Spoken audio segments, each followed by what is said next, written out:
So I'm specifically speaking to the representation of black men. When you go through news media outlets, you got Van Jones, you got Don Lemon, you got they're on purpose putting specific types of black men that I don't think date women on camera, having them cry. It's a emasculization of the black male image, and it's also accompanied by straight men who are whining and crying online. I mean, not online, but on television. I wouldn't argue that they. I wouldn't. So I wouldn't argue the fact that some of that is by design. Like there are certain black men who are not as intimidating that they would display for everyone to see. We understand that. That's by design. But what I'm just saying, because I mean the root of it was, women just not appreciating it and not wanting it to run into men like that. But what I'm saying is that it's not that difficult to find men who aren't crying all the time, or men that aren't wearing man bags or nail polish. That's not the norm. When you for everyday life, if that's the type of men that you constantly run into, then you probably need to question where it is that you are. So look, what I want to kind of touch on, you know what I'm saying, Trey, because Trev, I agree with that. But what I'm saying is, when I say crying, I'm not talking about just the boo-hooing. You know what I'm saying? When I'm talking about these sassy dudes, I'm saying dudes that are out here operating in their emotions and handling situations like women, like the women that raised them.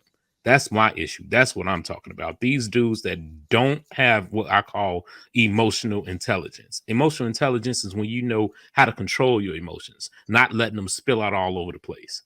That's not emotional intelligence. Emotional intelligence is teaching, like I say, teaching my son how to operate. When you get frustrated, calm down. Think about it. Understand why you're crying. Is crying going to change what's going on? No. What do you need to do to change that situation so you don't feel like crying?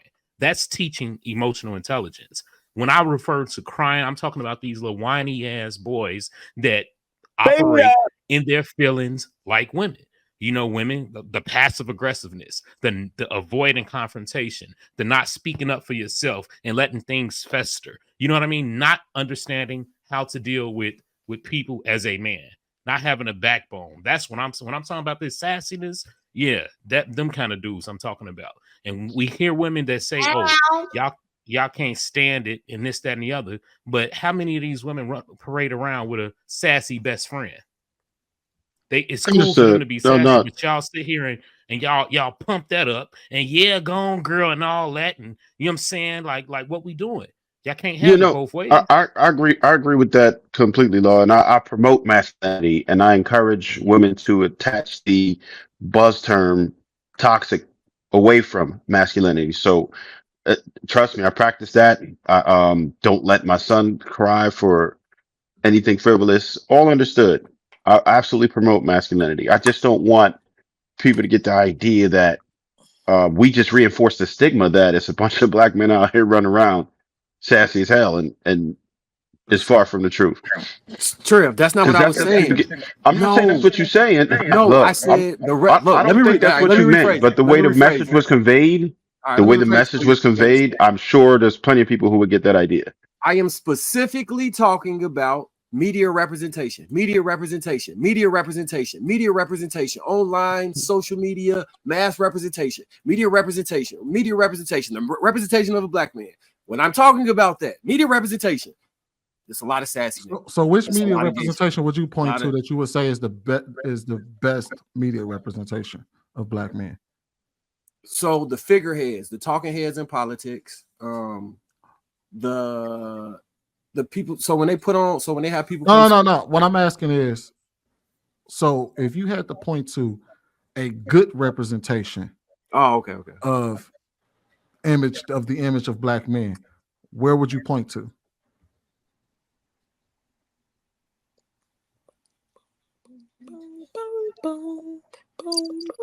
Me?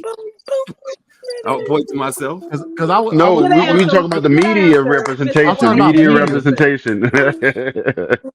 But because I would say this though, because one thing that I have noticed, and this speaks to directly what Law said, I really want to ask Law, which generation do you think was more emotionally intelligent?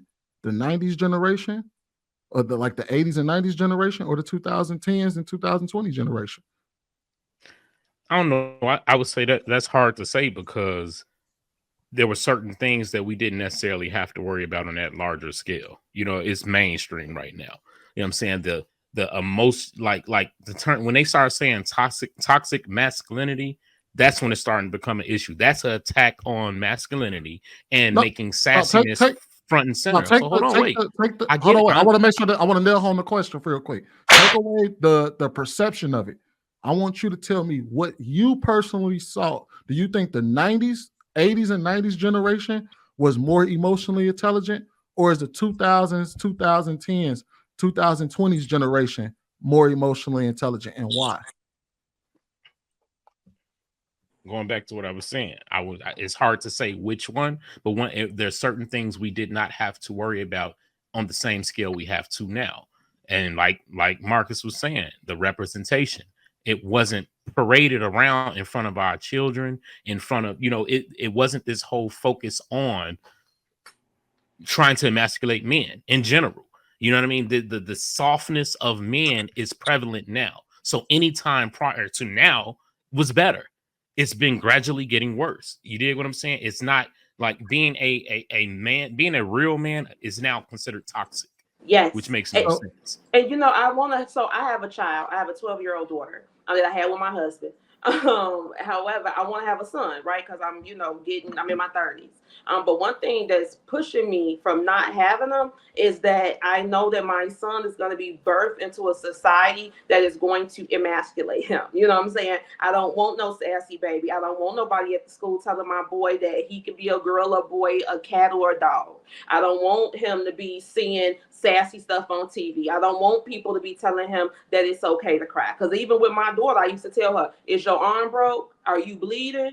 Then what you crying for? You know how to talk. You know what I'm saying? Talk to mommy. Let's get it out. So I know that, the man, whoever my next husband will be, he has to be masculine enough to overcome all of these brand new societal norms that are based in emasculation. Because to law's fact, if you are a masculine man, now that's being seen as being toxic. And women like me, I love it. You know what I'm saying? I tell people all the time, I'm a damsel in real life. I'm a very independent woman. I can make some stuff shake how I want it to. But at the end of the day, I'm a damsel and I want to be saved just like Princess Peach. And if you ain't that masculine man, you can't. What you doing here? What use do you have for me? You know what I'm saying? Like even now on a broader scale, we in the middle of an invasion. That sassy man, I need that emotionally sound man, because if it comes down to it, you got to grab that Mossberg and blow some people back if it needs to be. But I don't need that man sitting there in his feelings and he talking and oh Lord,